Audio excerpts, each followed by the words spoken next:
Alright,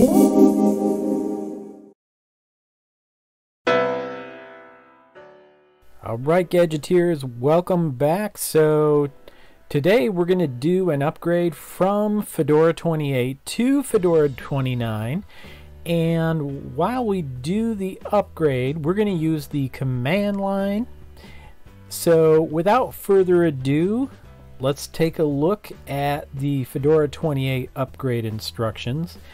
Now, just to let you know, you can do an upgrade strictly from the GUI. Of course, I'm not running GNOME right now, but I could go to the Updates tab and simply do an update and install Fedora 29. Now, I say simply, in my humble opinion, it actually takes longer. So I opted instead, and I'm going to scroll down here, to use the command line. Now, I'm going to confess that I almost never do step one when upgrading Fedora, a previous version, to the new version. Here's why. So this part right here, this command, sudo dnf upgrade -- refresh, it basically installs every package for Fedora 28 or updates every package to the latest version prior to update. So let me see if I can scroll back up here and show you. Up, right there. So I'm actually installing 10 packages and upgrading 446 packages. And what do we got? Removal of 6 packages for a total of 1.1 gigabytes. Now, I'm not saying it's not a good idea. I mean, I would suggest following the rules if it's your computer, but the thing is, you do this massive update and then you have to reboot, and then you install the DNF plugin, and then you do the download of the real update. You're basically updating everything in Fedora 28, which in my case it's 1.1 gigabytes. Takes a long time.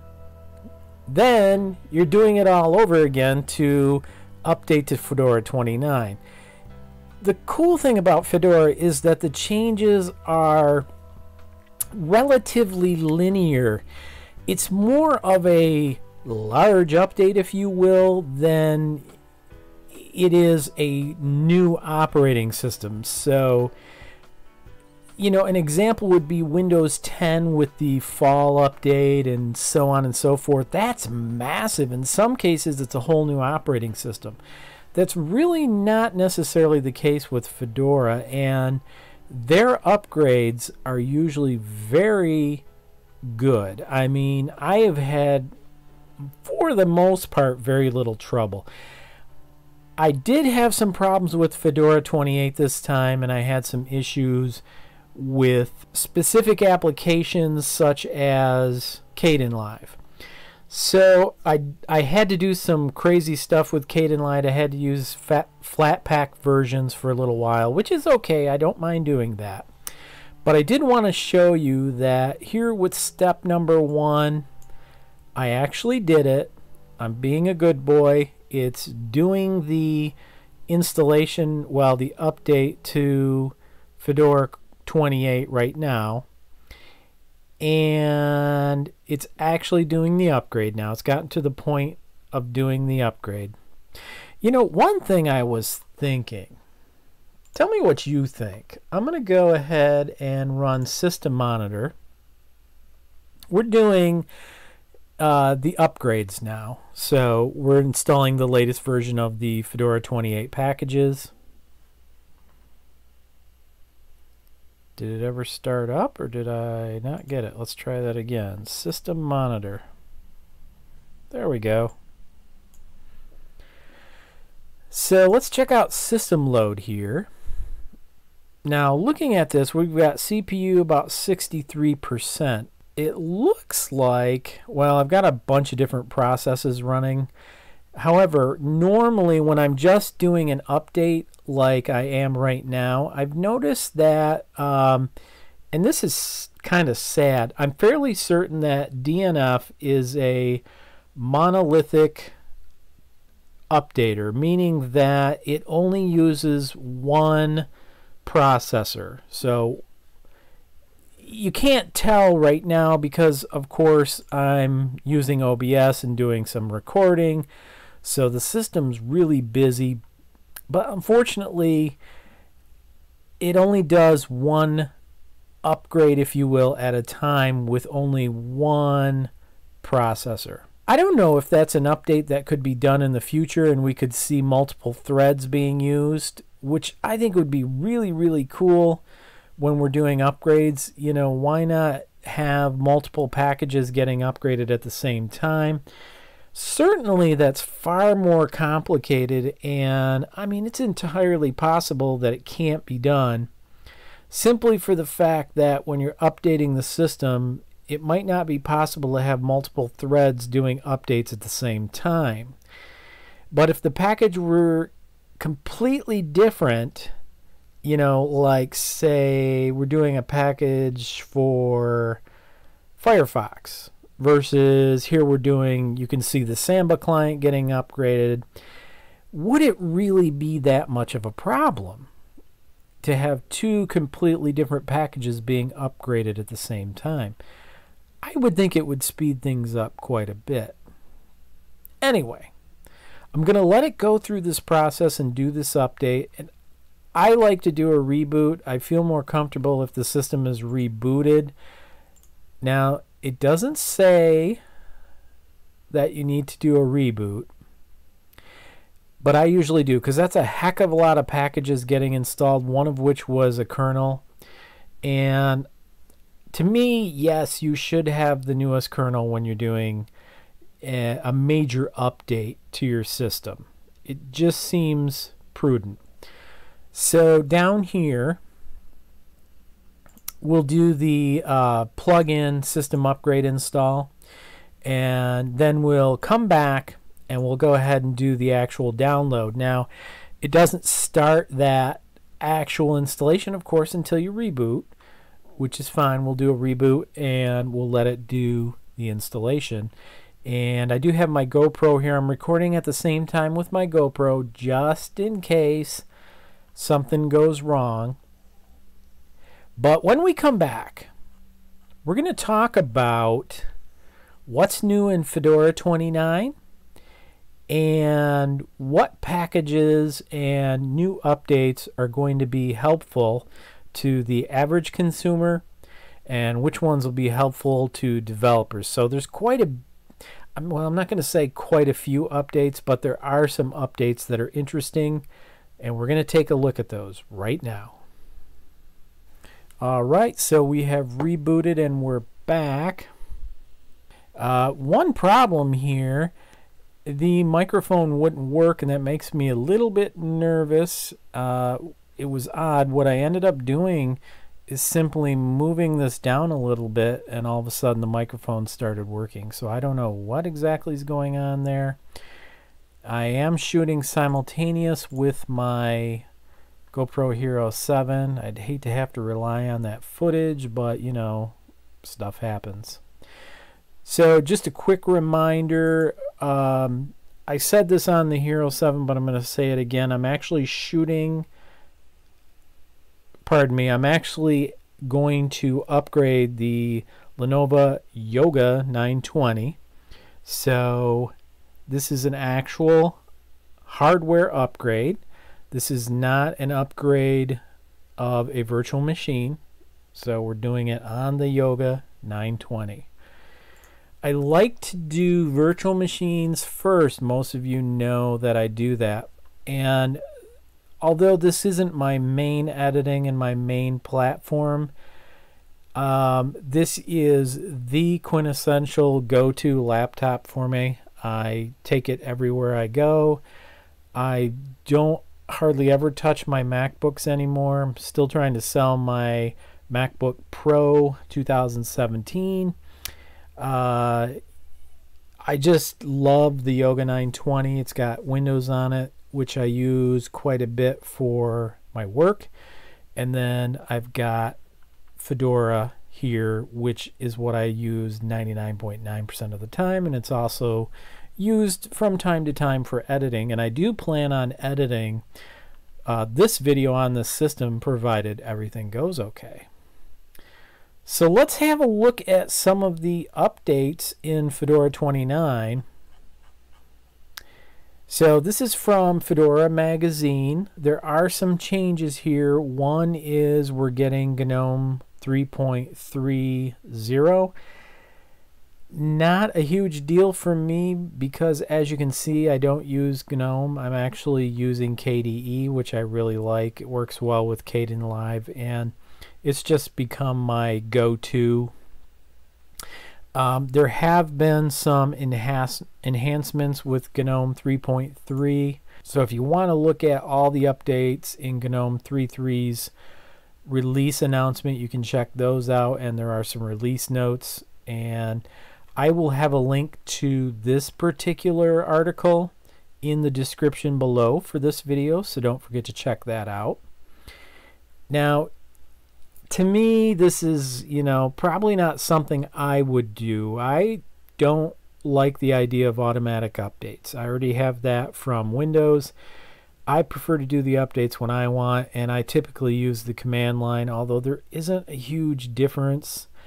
Now, they're speaking specifically about automatic updates for Flatpaks. That would be helpful, because if you are into automatic updates, it'd be nice to get updates for the Flatpaks as well.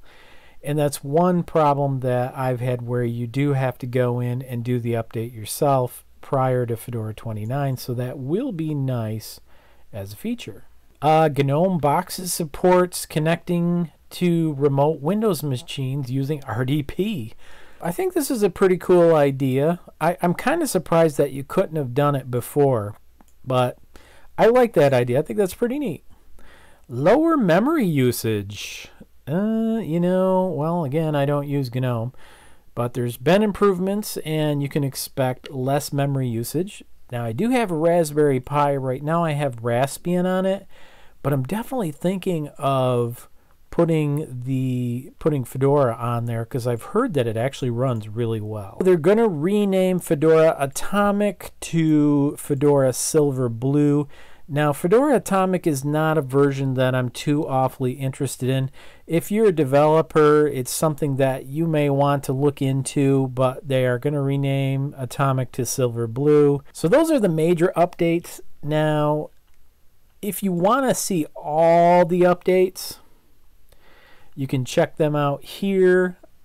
And again, I'll leave this link in the description below. This is all the different changes that they've made. So this is kind of like the Delta document from Fedora 28 to 29. And there's quite a few changes, and you might want to check those out. Now, there is one feature that they don't mention, surprisingly, in the Delta document here, but Fedora 29 is being released with support for what they call modularity, and I think this is a good idea. If you look in this article, what they're talking about is essentially a way to control which package versions you install. In other words, you won't necessarily have to do a complete OS upgrade because of newer individual package versions. When looking back, so if you were on Fedora 28, this was problematic if you wanted a new update. Case in point, now they're using Node.js as an example here, but I'm hoping that it's even bigger packages, like, for example, GNOME 3.30. It would be nice to be able to just upgrade just to GNOME 3.30 without necessarily having to move from Fedora 28 to 29. And again, I always do the upgrades eventually anyway. I don't wait too long on my main desktop system. I may want, for example, a package that I cannot normally get the update under whatever version of Fedora you're on. in order to get it, you would have to do the upgrade to the full version, or you could, of course, compile it from binary, or you could download the package yourself from the Fedora 29 repository and install it yourself. But this here gives you support directly, and so this concept of modularity sounds like a good one so far, and I don't foresee any huge problems. I assume it doesn't go back any further than the previous version, so if you're on Fedora 28, you could get some packages from Fedora 29, or in the future from Fedora 30 if you're on Fedora 29. So we'll see how it goes, but for right now, it sounds like a great idea. And we talked about, oh no, maybe we didn't, ZRAM for ARM images. So if you're using a Raspberry Pi, it looks like this will speed things up nicely, hopefully at least a little bit if you're running Fedora. So I'm pretty geeked to try Fedora on my Raspberry Pi. When I do, I will definitely shoot a video on it, so stay tuned for that. The cool thing I like about the Raspberry Pi, I can just pop the drive out, my memory card, and I can just go ahead and install Fedora, and I can have a Fedora installed just as well as a Raspberry Pi install on a different memory card. Let's get to the point here. We need to do the upgrade part, which is going to take a little while. So first I want to do the plugin installation. Every time you do an upgrade, of course, you do have to do this. Not that that's a big deal. All right, let's see if we can get this a little larger. There we go. And since I did a copy, do a paste. And I'm going to type in my password. My junk password.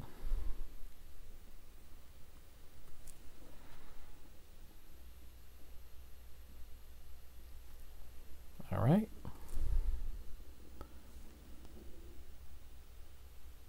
And certainly you don't need to do the command line. So if you don't like it, you know, no problem. I'm not offended by people who don't use the command line and use the GUI. It's all the same to me. It's Linux, you know. All right, let's minimize that again. And we shall insert the command. Before you continue, ensure that your system is fully upgraded by running dnf-refresh upgrade. Yes, we'll install the key. And away we go.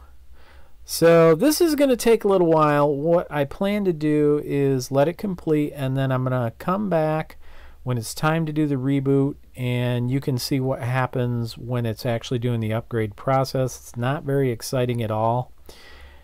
As a matter of fact, you only see the graphical interface. Normally you wouldn't see anything, so you have to escape out so you can see the text display and see what's actually happening.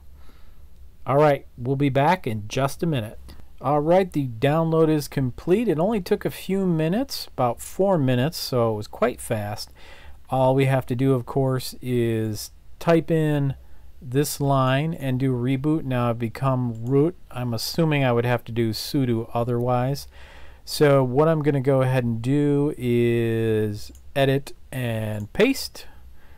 And we're going to do the DNF system upgrade reboot. But before I do, I am going to stop the recording, and we'll let the Hero GoPro 7 take over from here, and we'll find out what happens during the upgrade, and hopefully we'll be back. Okay, our recording is stopped.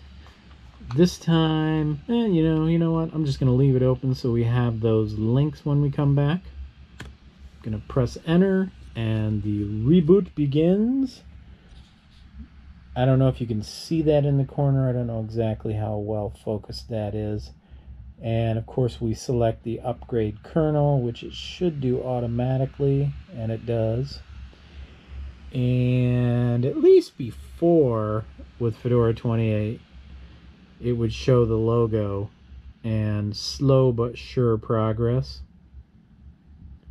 Let's see what happens this time. Up in the upper left hand corner it says starting system upgrade. This will take a while. And if I wanted to, I could hit escape and I could see all the packages being checked. So I believe it's doing a verify. You can probably read that better than me in the camera here. I can't read it at all. Hopefully it's going about its business and doing the upgrade.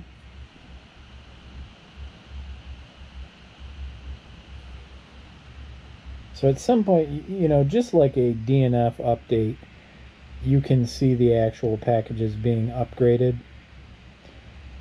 And this part is going to take a little bit longer, so it's going to be a minute before it gets done.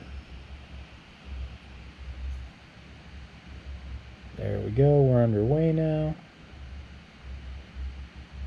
And again, if I hit escape again, it actually shows me in the corner what's going on, and then down here the logo will slowly fill up, and it says I am doing an upgrade of 65 of 4,652 packages, all the way up to 70.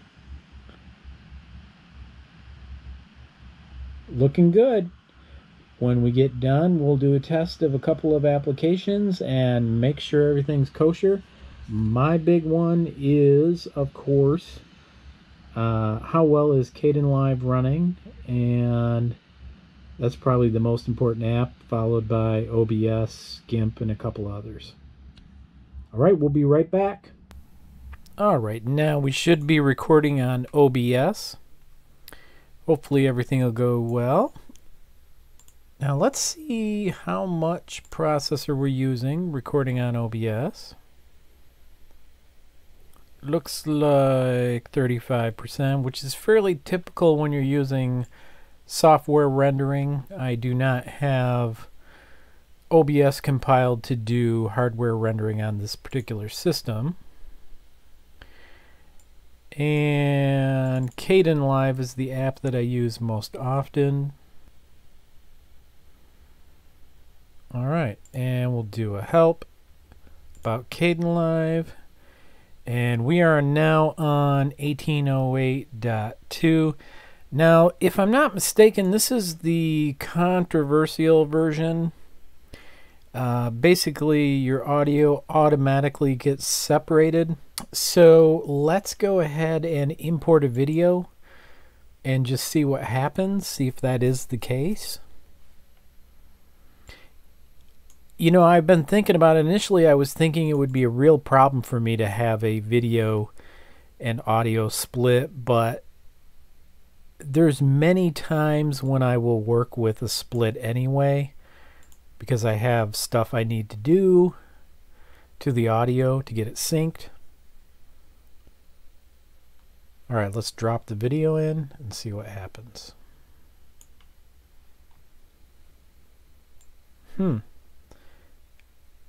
Interesting. Maybe they decided to do away with that because basically what was supposed to happen was the audio and video would automatically split, and according to the developers, they were not going to change that no matter how badly people wanted it not to auto split.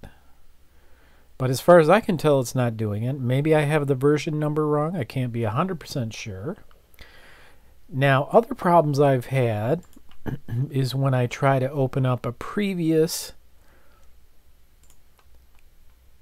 video, I should say project in Kdenlive.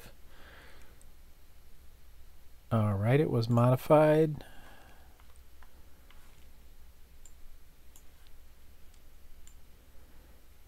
The problem I had was Kdenlive was crashing, but it looks good. Let's let it play for a minute, see how things look. Now I've got multiple threads set up, so it's going to skip like that, but I could go into settings, configure Kdenlive, environment, and change that to 1. And then OK. And I can also change the quality to preview. And let's try and play it now. There we go. Much better.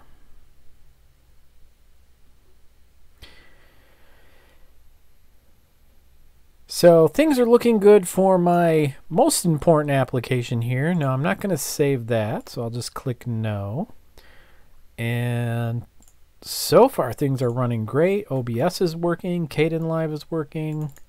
We're just going to launch Firefox. Just make sure that everything's kosher. Sure, why don't we restore the session? Make sure the tabs can restore. Good.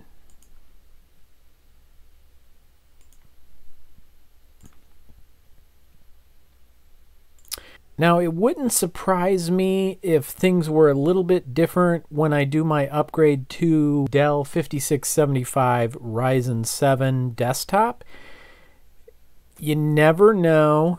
Everything isn't precisely the same. It's different hardware, but overall, I've had very, very good luck with Fedora. I didn't even bother to back up the videos I just created. One reason is I was shooting with the GoPro as well, so I figured if I lost everything, it wouldn't be that big of a deal. So my thinking was I really wasn't too worried about losing the video because I was shooting with the GoPro, and I have had great success doing upgrades with Fedora. Honestly, I've had very little problems, so my thinking was things were going to go just fine.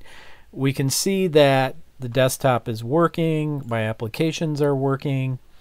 Really not having that much of a problem with this particular upgrade. I did have more problems with Fedora 28 than I did with this one.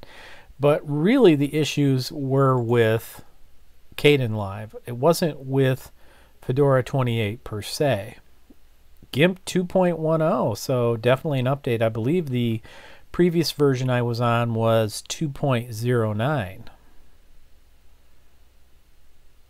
I'm geeked. I'm pretty excited.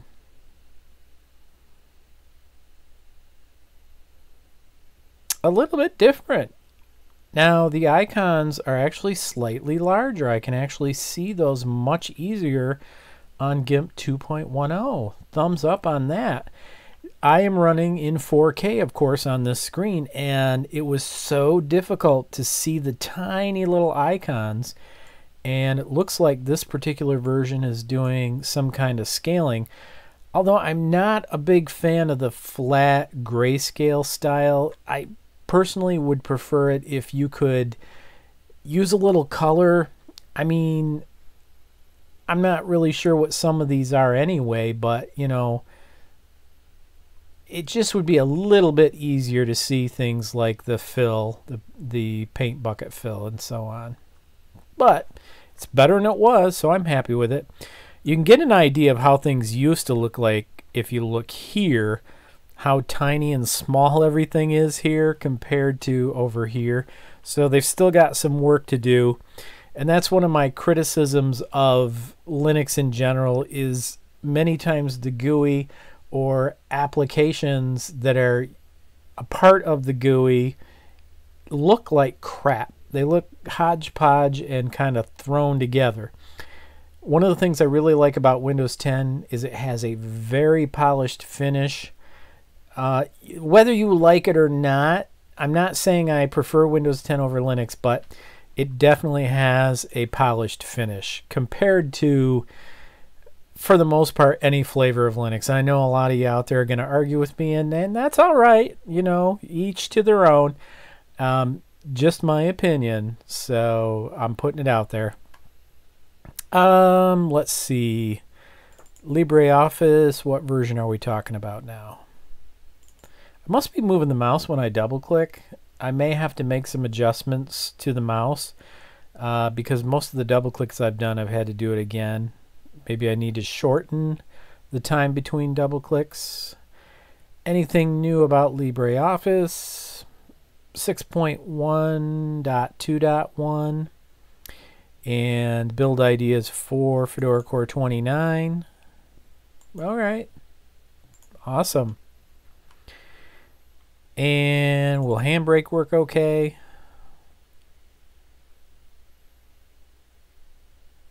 Yes.